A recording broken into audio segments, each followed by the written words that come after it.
তাহলে আসুন আমরা কোরআন অনুযায়ী জীবন গঠন করতে চাই, কোরআন দিয়ে সবকিছুই করতে চাই।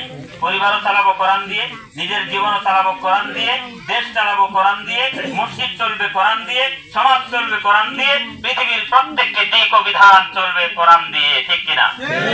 আসুন সেই কোরআনের পথে আমরা সকলেই এগিয়ে আসি, কোরআন দিয়ে এই সমাজটাকে একটু সাজানোর সিদ্ধান্ত গ্রহণ করি।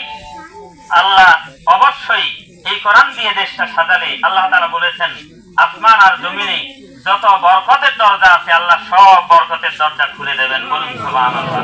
আর কোনো অভাবী থাকবে না, কোনো ঋণগ্রস্ত ব্যক্তি থাকবে না, কোনো সমস্যা পৃথিবীতে থাকবে না ইনশাআল্লাহ। আল্লাহ তাআলা আমাদের সকলকে কোরআনের জীবন গঠন করবার তৌফিক দান করুক। আমরা যেন সকলেই কোরআনের বিধান অনুযায়ী জীবন গঠন করতে পারি, এই তৌফিক কামনা করে মাইয়েতের জন্য রূহের মাগফিরাত আবারও কামনা করছি। আল্লাহ তাআলা তাকে জান্নাতের উঁচু মাকাম দান করুক। শেষ কাজটি ছিল তার ফজরের সালাত, এই ওসিলায় আল্লাহ তাআলা তাকে মাফ করুক। পরিবার শোকাহত পরিবারকে আল্লাহ তাআলা ধৈর্য ধারণ করবার তৌফিক দান করুক। সবশেষে আমি একটি উদাত্ত আহ্বান জানাতে চাই, তার দুটি সন্তান আছে। আমরা এই বিশাল জনমণ্ডলী 12 হয়েছে, কতই মনোযোগ করবেন।